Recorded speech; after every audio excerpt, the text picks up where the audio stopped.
Welcome to the Show Me Strangeness Project, an ongoing effort to collect, present, and preserve memories and experiences of the people of Missouri with a focus on strange, supernatural, and superstitious subjects. In a modern world where magic can seem scarce, the aim of this project is to harken back to a time when tales, fears, and wonders were shared by a fireside. The hope is to celebrate and share the magical, mythical, mysterious side of Missouri.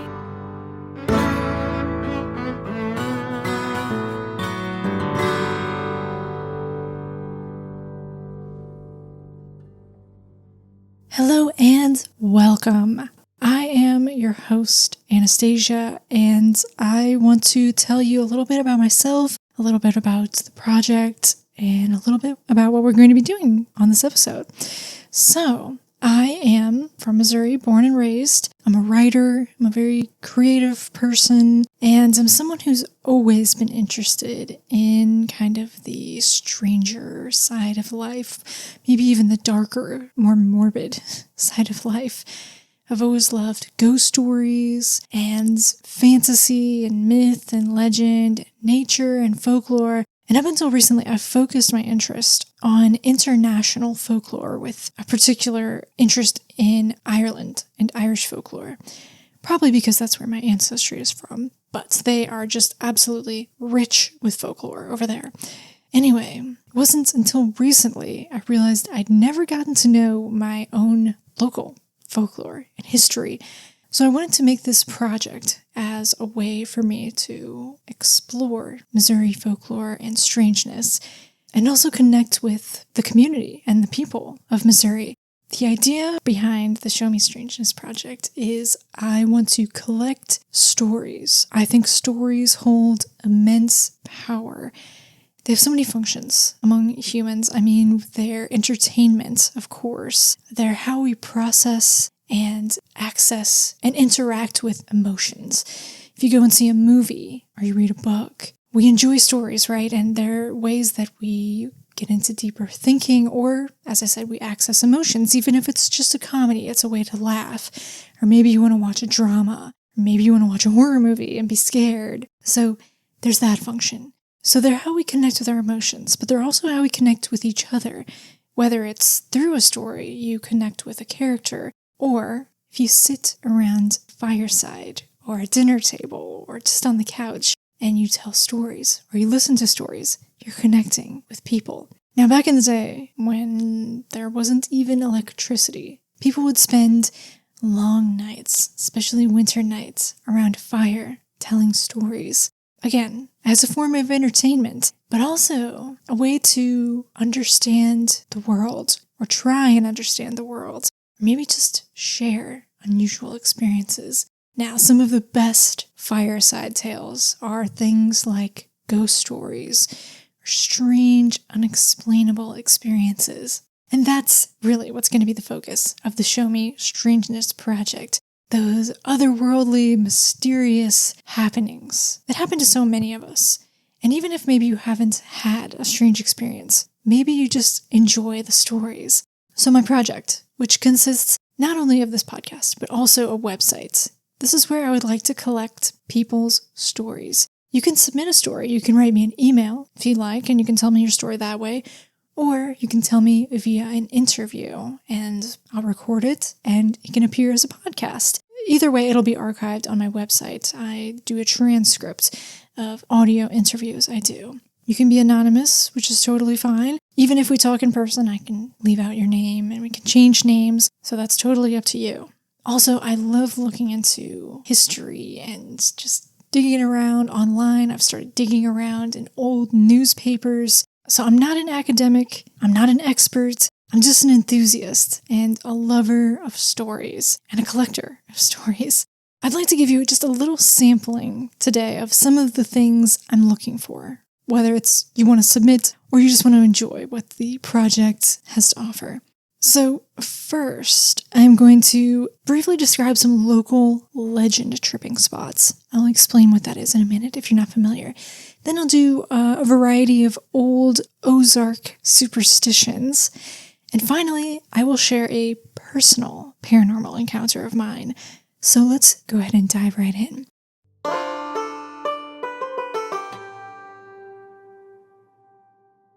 We will start with haunted places and legend tripping spots. If you're not familiar with the term legend tripping, basically it's going to a place where there's a local legend. Say there's a local road that's said to be haunted by a headless ghost. Well, if you were going to legend trip, then you would get into a car or walk or whatever, probably get into a car, and drive down to this haunted road and see if you come across this headless ghost. I love this kind of stuff. I'm looking for local places that you grew up with that you would either avoid because, well, it's haunted, right? Or seek out on a night like Halloween due to the legends and rumors, and you're looking for a thrill. So the ones that I'm going to read to you here are from this awesome website called the Shadowlands. People who are into the paranormal might be familiar with it because it's been around pretty much since the modern internet has been around, since the 90s. And it has all kinds of different sections on it. I used to go on it and I really liked to watch the ghost videos that people would submit, which now there's a dime a dozen ghost videos and they're probably all fake. But back in the day, you had to take what you can get, and a wispy fog going across the screen was very exciting. The section we're going to be looking at is called The Haunted Places Legend, and it is fabulous. I utilize it all the time. It is a database they have collected from people submitting, much like I hope people to submit to the Show Me Strangeness Project, but they have a page for every state, and if you go to the state, it has an alphabetical list of each location and people submit haunted places. So I'll give you some examples.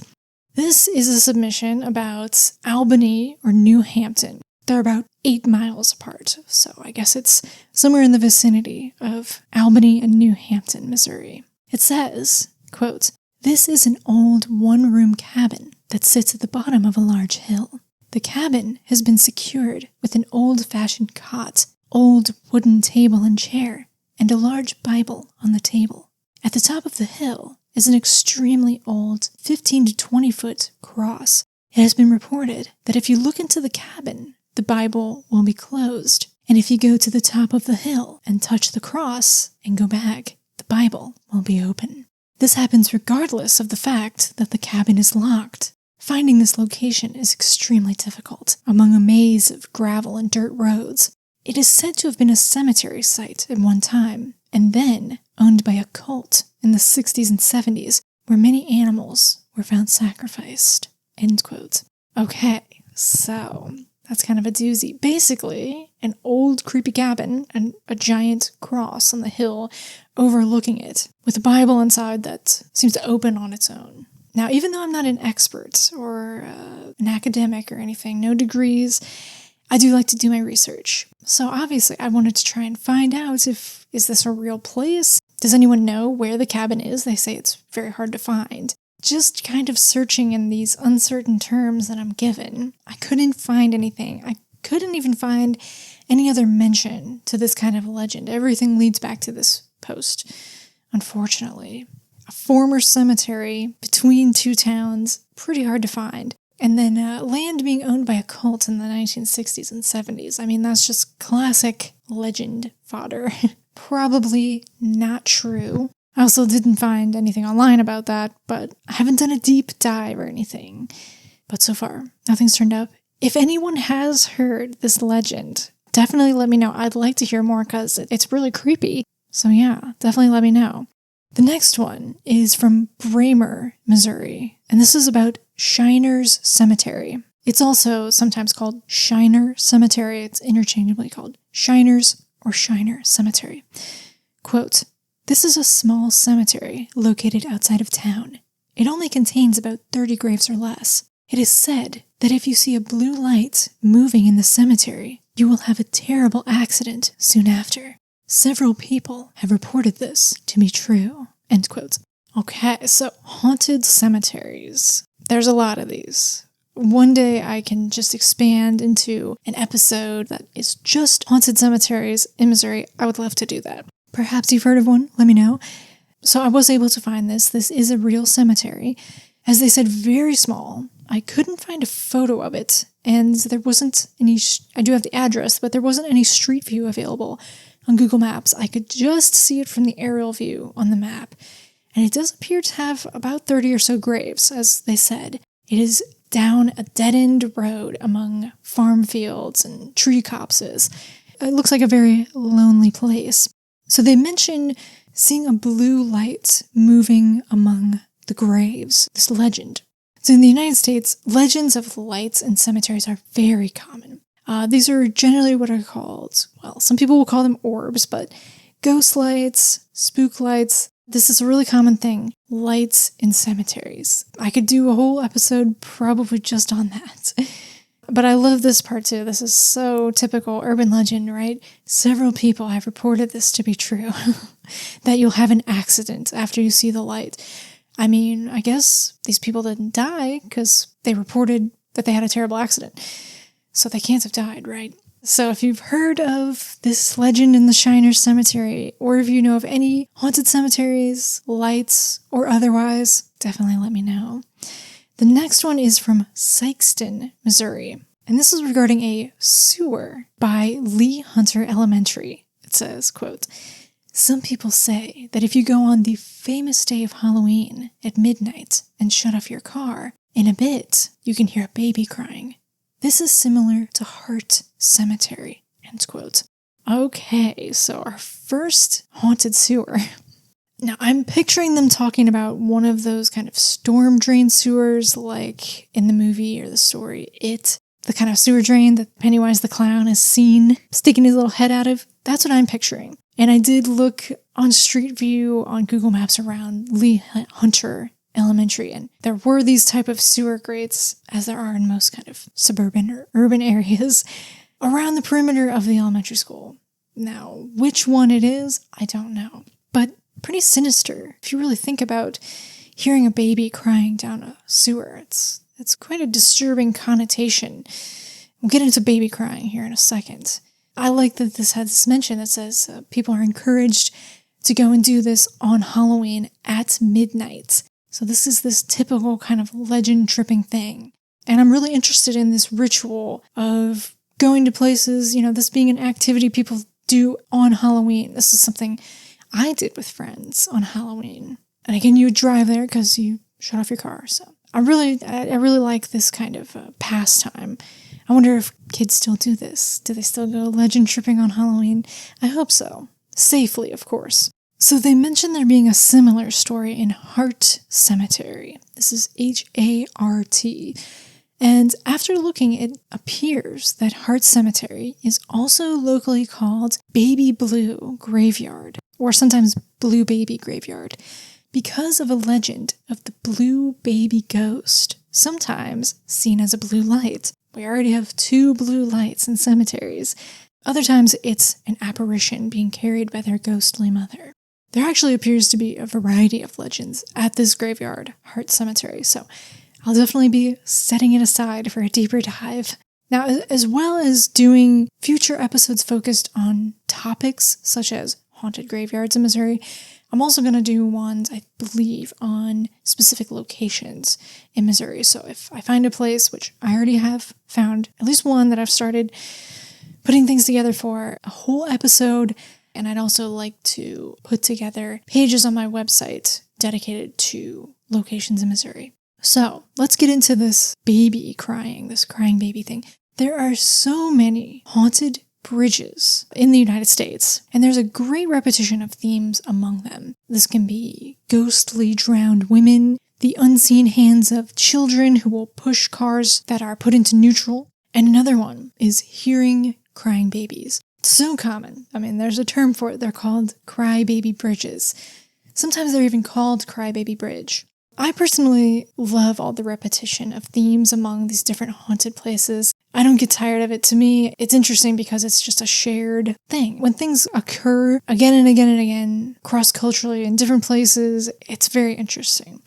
So I will gladly collect and present all the crybaby bridges at some point. Definitely let me know if you've heard of a crybaby bridge, even if it's not called that.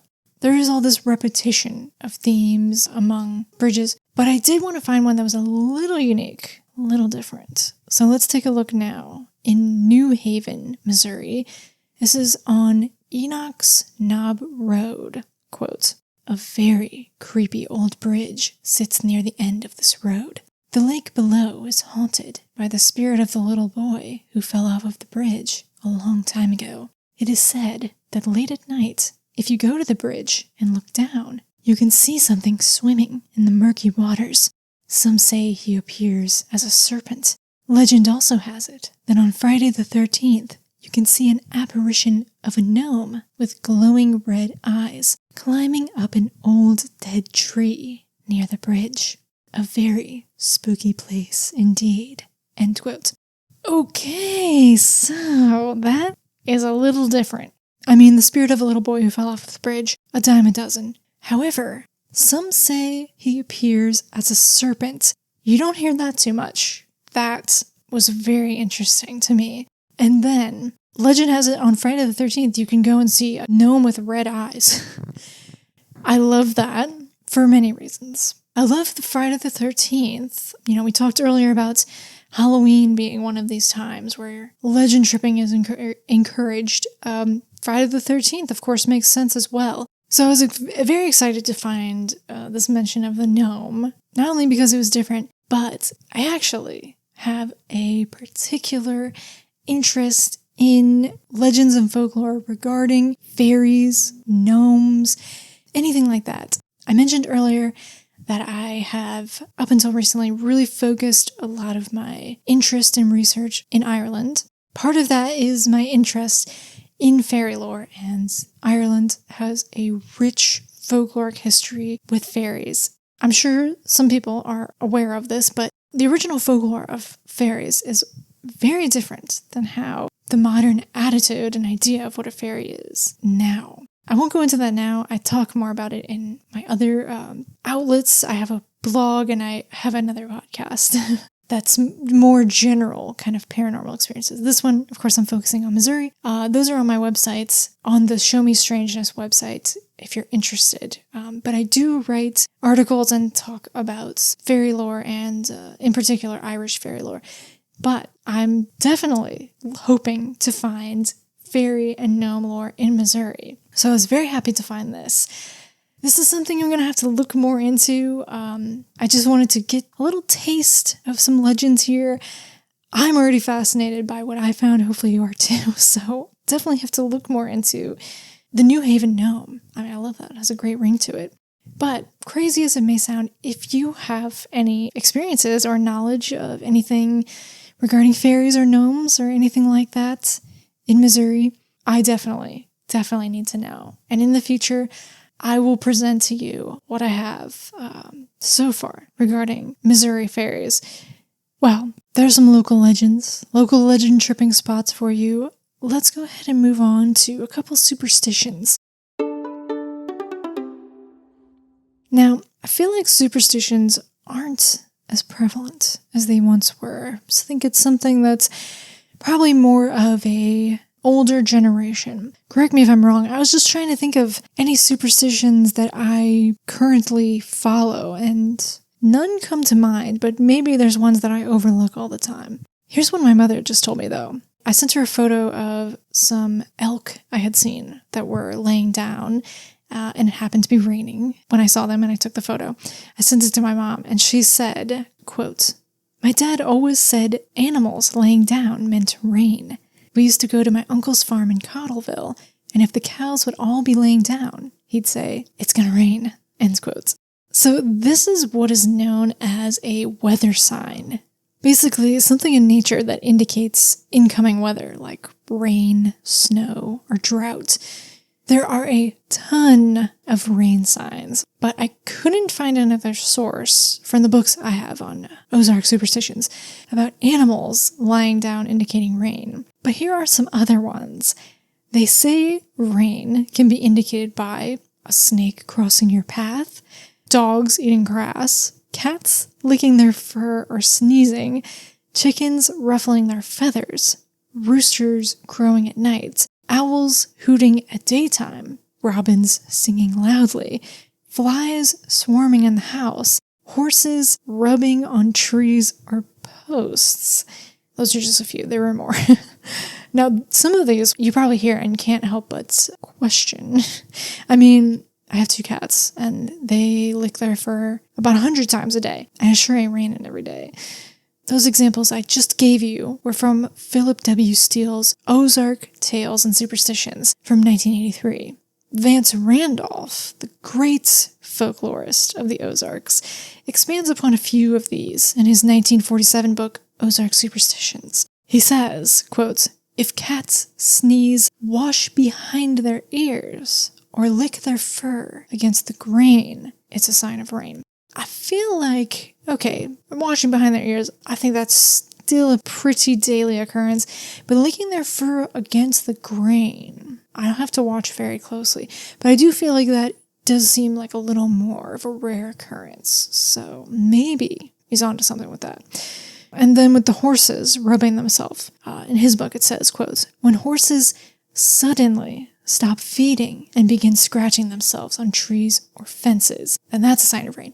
Okay, well that's a little different. I think I'm not around horses that much though, but it's one thing maybe if they just go and rub themselves, but if they suddenly stop eating and go and scratch themselves, maybe that's more of a rare occurrence. It did also say earlier, a rooster crowing at night. And in Ozark Superstition, it says, quote, "A rooster's persistent crowing at nightfall is regarded as a sign that there will be rain before morning." So that's a little more specific. I'm also not around roosters very often, so how rare is it for a rooster to crow at nightfall? I don't know.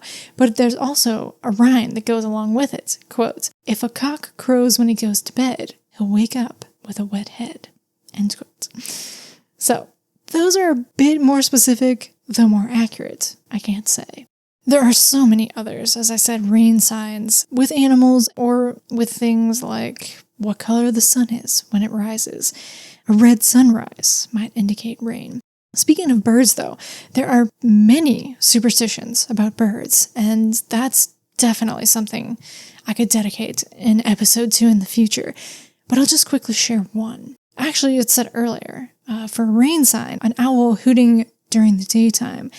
I was on a hike earlier this week, and I heard an owl, a barred owl, hooting in the middle of the day. I mean, it was probably 11 o'clock. Such an amazing sound. We'll get into that. But yeah, it was in a kind of a wooded area, and this very echoey barred owl call. Couldn't see it, of course, just sounding out in the distance in the middle of the day. It definitely is something that you take note of, right? But I will say, it didn't rain that day. Well, there's another superstition regarding birds that says a bird flying into one's house is an omen of death. I don't know if I ever had, growing up, a bird get into the house, but I remember if it did happen, you would hear about it. It's a very frantic kind of thing to happen, right? Already kind of sets your nerves on fire. Even more so, I would think, if you're under the impression that it spells death for someone in the household. It seems like, just generally, that any bird getting into the house is an ill omen, but a screech owl is the worst. While owls, I love owls, they're undoubtedly beautiful and ethereal animals, are often seen as symbols of wisdom. Their eerie presence has given them a sinister reputation in folklore from cultures the world over. Those big eyes, that swiveling head, and their ability to fly silently certainly lends them a spectral quality, but it's their legendary calls that echo hauntingly through the night or the daytime that seems to send out some malefic warning. To dispel a screech owl's call, one may throw salt or feathers on the hearth fire or tie knots in a string. A rather grisly solution is offered in Vance Randolph's Ozark Superstitions. If a screech owl actually finds its way into the house, quote, "Owls don't often get into houses," says Mrs. May Kennedy McCord of Springfield, Missouri, "but it's terrible when such a thing does happen. If there happens to be a sick man in the place, every effort is made to kill the owl so that its body may be laid warm and bleeding on the patient's chest, for otherwise they will surely die." End quote. Now, I know that none of you would ever dream of harming an owl, and even thinking about it is upsetting. But it is worth knowing that the eastern screech owl is protected under the Migratory Bird Treaty Act, which prohibits the capture or killing of this species along with over 1,000 others. A much more harmless remedy for Missouri was recorded in Fanny Bergen's 1899 Animal and Plant Lore. Quote, "If a bird flies into the house, it signifies death. To ward off the omen, spit on the floor, draw a circle around the saliva. Then walk around the circle with your back to it and spit a second time." End quote. All right, so just a couple superstitions. As I said, I feel like it is something kind of more of a older generation, or maybe it's something that's still around in more rural kind of farming communities. But if you've heard of any, if any come to mind that maybe your parents or grandparents had, if you have any, I'd still love to hear it. Yeah, definitely let me know. And it's something we will explore more in the future. So, lastly, another thing, maybe even the main thing, I would like to collect on the Show Me Strangeness Project are people's experiences. Maybe it's with a ghost, maybe it's a UFO, Bigfoot, maybe it's a fairy. I'm also interested in things like prophetic dreams, astral projection, psychic abilities, something we'll look into another time, another episode, that kind of needs its own kind of explaining is folk healing and folk magic. Things like using herbs as treatments, things like water witching, which is using a forked twig to find underground water. But even if it's some kind of spiritual practice that you have that's outside the mainstream, maybe you consider yourself a witch, I'd love to hear about that. If you've had a religious experience, seeing an angel, something like that, anything like that, I would love to hear about it. So I'd like to give you an example now, and I think what better example to give you than my own. So I will tell you one of my personal experiences. I'll call it a ghost story, but I can't really say for sure what happened. But it did happen. This is a true story. Believe it or not.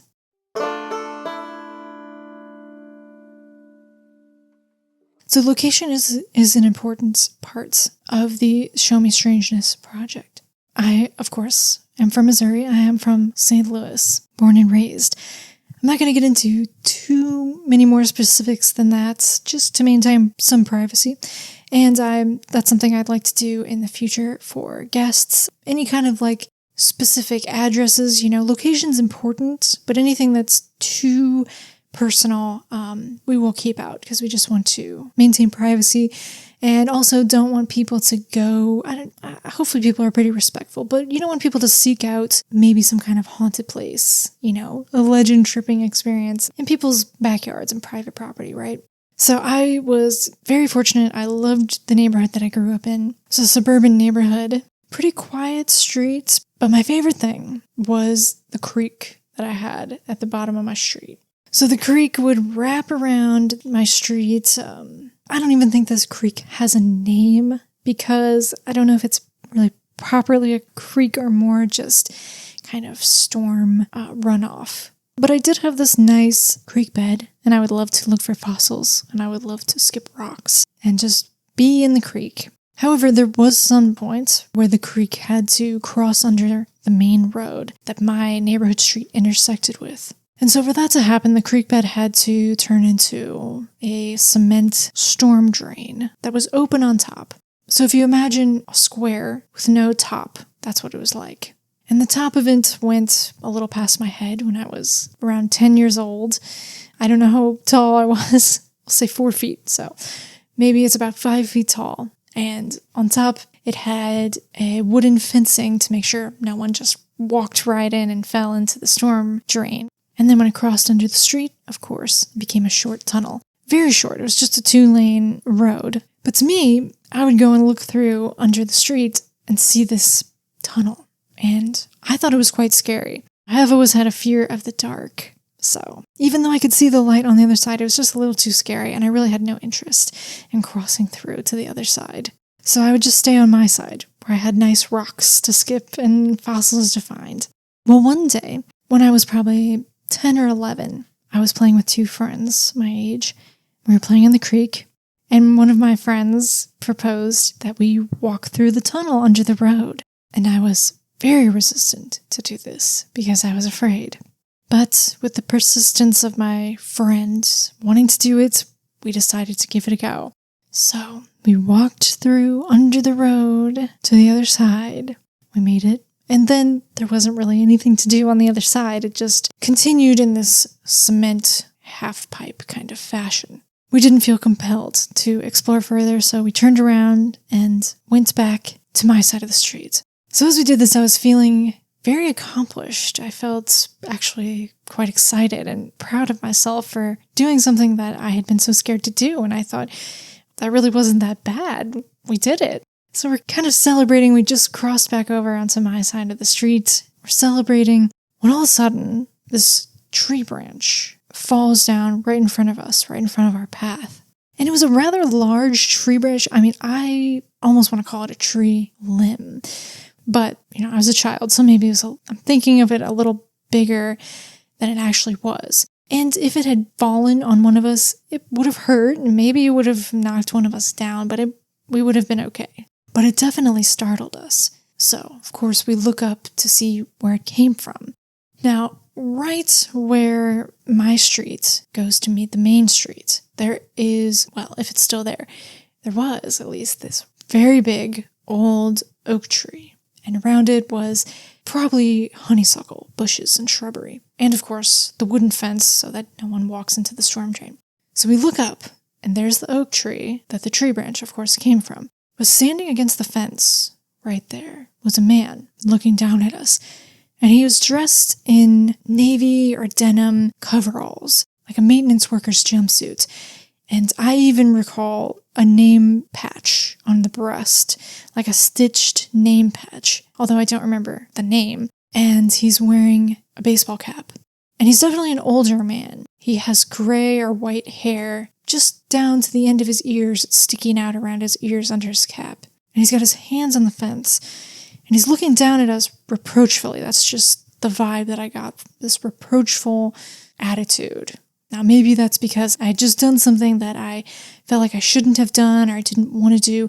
I just got the feeling that I was in trouble. An adult had seen me do something that I wasn't supposed to do. So it was startling to have this tree branch fall and to look up and see this man standing there. But there were two details about the man that were, let's say, unusual. One was that he was semi-transparent. The other was his eyes were completely white. And no matter how many times I tell that story, every time I say that, it gives me chills because, well, that's not normal, is it?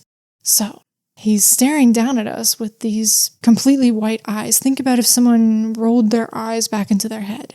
And he has this kind of foggy, semi-transparent quality to him. So we see that, and we immediately begin to run.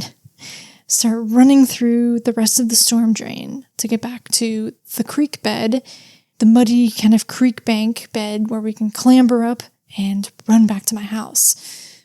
And in stereotypical horror movie fashion, one of my friends, as we're running down the storm drain, keeps falling, trips once or twice.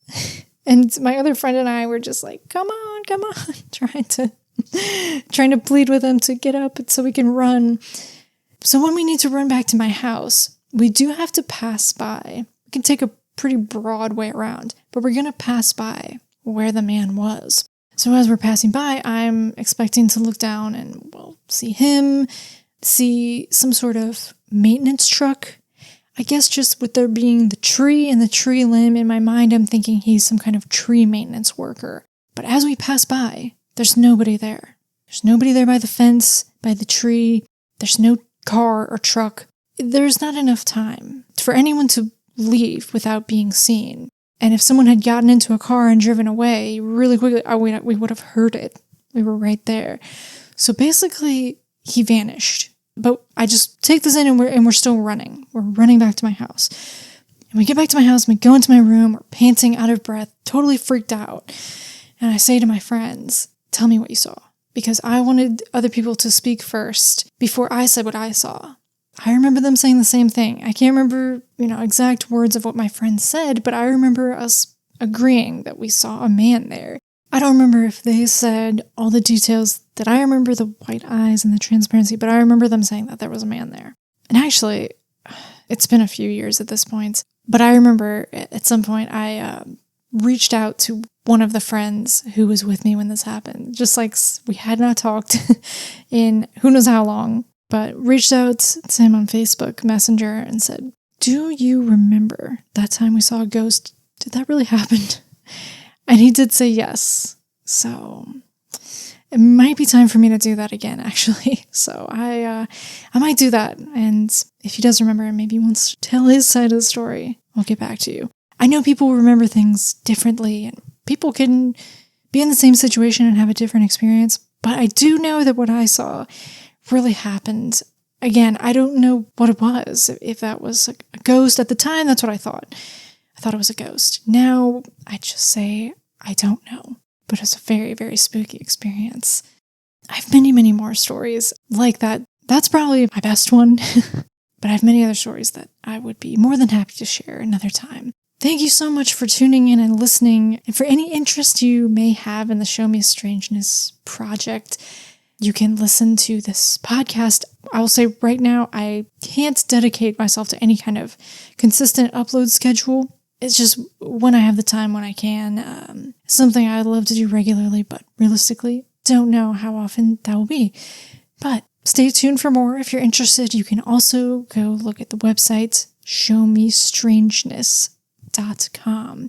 If you have a story or an anecdote or a superstition or any feedback, anything, if you want to get in touch with me, please email me at showmestrangeness@gmail.com.